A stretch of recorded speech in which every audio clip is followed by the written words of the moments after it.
Good morning, welcome to Breakfast with Louise Minchin and Dan Walker. Our headlines for you, 6 o'clock. Pupils in England may no longer have to isolate if a classmate tests positive for Covid, under new plans to be announced later. The Prime Minister says he wants to lift almost all of England's restrictions in 2 weeks. Face-covering laws will be abolished, but Boris Johnson and his advisers say they won't ditch theirs. I will obviously wear a mask in crowded places where you're meeting people that you don't know. I would do so particularly at this point when the epidemic is clearly significant and rising.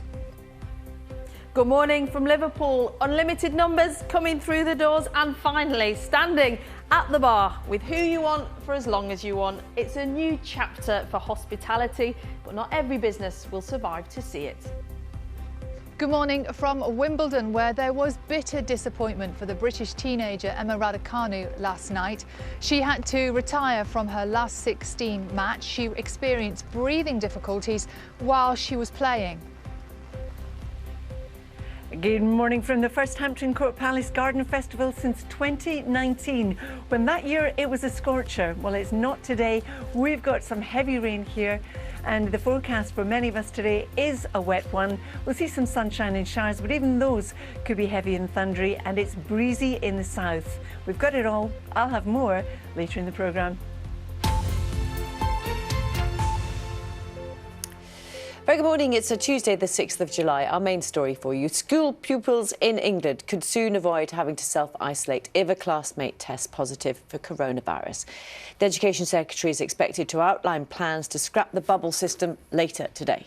Last week, more than 275,000 children had to stay at home after coming into contact with a coronavirus case. The changes are likely to come into effect on the 19th of July, the same day most other restrictions in England are due to be eased. Here's our political correspondent, Damien Grammaticus. Will hospitals be able to cope? It's a risk the Prime Minister is contemplating taking. His desire is to remove all Covid restrictions across England, just as infections are rising fast again.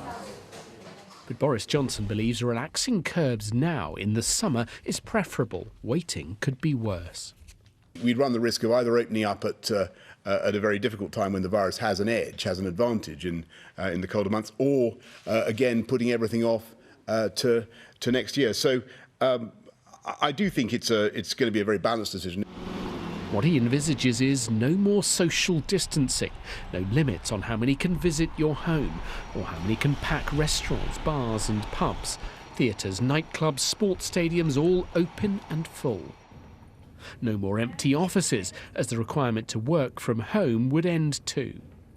But there's a concern a third wave of Covid is underway, with an average of more than 25,000 cases a day in the past week, and the number infected is doubling roughly every 9 days.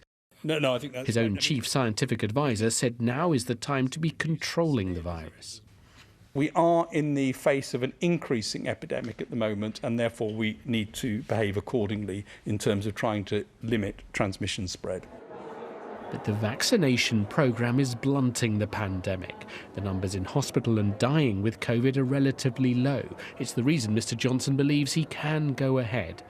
And he wants to remove the legal obligation to wear a mask too, though the scientists are cautious, saying they will continue to wear theirs.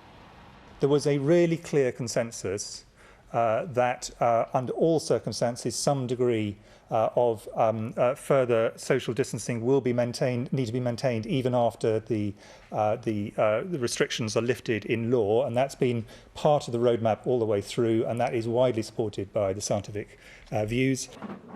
And today we'll hear more about the plans for schools. Here too, the government is hoping to lift restrictions to put an end to bubbles and isolation of whole groups.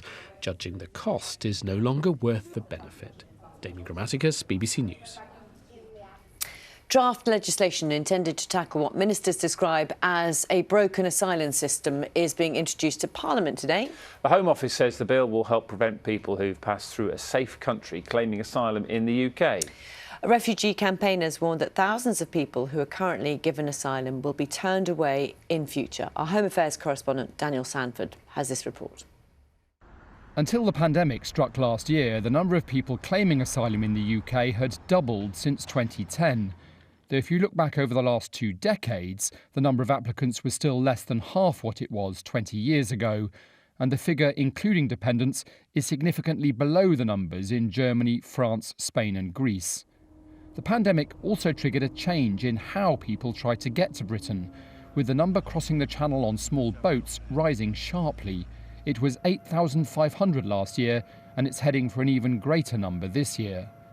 The Home Secretary, Priti Patel, says she wants to create a fair but firm system that will break the business model of the people smuggling gangs. The Nationality and Borders Bill will allow the UK government to return people to a safe country if they've passed through it on the way to Britain. Campaigners say this will result in thousands of valid claims being deemed inadmissible and call it a shameful dereliction of duty. The bill will also allow asylum claims to be processed outside the UK, potentially paving the way for controversial offshore centres for processing applications. Daniel Sandford, BBC News. A woman with Down syndrome will attend the High Court today to demand a change to abortion law. A pregnancy can currently be terminated up to full term in England, Scotland and Wales if the fetus has Down syndrome, while most other abortions can't take place beyond 24 weeks. Heidi Crowther says the law discriminates against people who could have gone on to lead full and happy lives. Aruna Iyengar has more. Heidi Crowther from Coventry has Down syndrome. She recently celebrated her first wedding anniversary with husband James. She lives life to the full. Oh, I like singing, I like dancing, I like watching Disney Plus. She's going to the High Court seeking a change to the 1967 Abortion Act. This allows abortion up to 24 weeks, but if the fetus has a disability, including Down syndrome, abortion is legal right up to birth. Heidi says this is discriminatory. The reason why it's important to me and James is because we are someone who has Down syndrome and we want to show to the world that we have a good quality of life. Her mother Liz has encouraged Heidi to be as independent as possible. She lives here in Coventry. Heidi's legal team have crowdfunded £102,000 to take on the government in a landmark test case. I'm very proud of Heidi, of her campaigning, and I'll be supporting her along the way. 3,200 fetuses are aborted each year because the child is likely to be severely disabled, and 90% of women whose fetuses have Down syndrome choose to have an abortion. Some say women in this situation need more time to make an informed decision. We're talking about a relatively small number of abortions every year that take place after 24 weeks. These are incredibly challenging, heartbreaking circumstances involving often very, very much wanted pregnancies where women have to make really tough decisions. And I think to imply that somehow those decisions are made flippantly or casually is incredibly offensive to the women involved. The case will run for the next 2 days in London's High Court. Aruna Iyengar, BBC News. And we will talk about that a little bit more later here on BBC Breakfast. Germany is relaxing COVID restrictions on travellers from the UK and 4 other countries. From tomorrow, British tourists will be able to enter the country even if they're not residents. Those who are fully vaccinated also won't have to quarantine. The owner of Vauxhall is expected to announce plans today to build electric vans at its Ellesmere port plant in Cheshire. The investment, said to be worth hundreds of millions of pounds, would safeguard more than 1,000 factory jobs. The future of the plant has been in doubt after Vauxhall's parent company, Stellantis, scrapped plans to build its new Astra model there. Around 1,000 more babies would survive each year in England if maternity services were as safe as those in Sweden, according to a group of MPs. A Health and Social Care Committee says a lack of staff and blame culture, which prevents lessons from being learned, are significantly hindering maternity services. So we've got loads to talk about on the programme today. Something else we'll be mentioning, you might have seen in the news yesterday about the musical Hairspray starring Michael Ball and Les Dennis, which is they've had somebody in their production team has, I think, either been pinged or tested positive. Tested positive for COVID. So they've had to sort of cancel everything for a week to 10 days. So but they will be here. They will be here speaking to us about that. I think Michael's got a new TV show about wonderful Wales as well. And we also have lots of people out and about today. Sally is at Wimbledon today. And we can just, having been out and about today, It's a shame that she doesn't. She has got an umbrella, but I think she doesn't have a coat. And she was at It's Wembley very yesterday. rainy. She was at Wembley yesterday. She's at Wimbledon today. Of course, today is the day of the first semi-final of the Euros. Italy take on Spain. Tomorrow, it's England against Denmark. I was having this thought, right, Louise? Because I was listening to Harry Kane on the radio yesterday, and I think this is quite significant. Harry Kane put this into context. He said, the reason why this game is so important for us is that this might be my chance, my last chance, and quite a few players in the squad, last chance to ever play a game in a major tournament at home. Because there might never be another Euros or another World Cup. Very good at point. Wembley or in the UK. So you're adding more significance to an already significant game. I had a layer of significance already, but now it's just gone up a notch.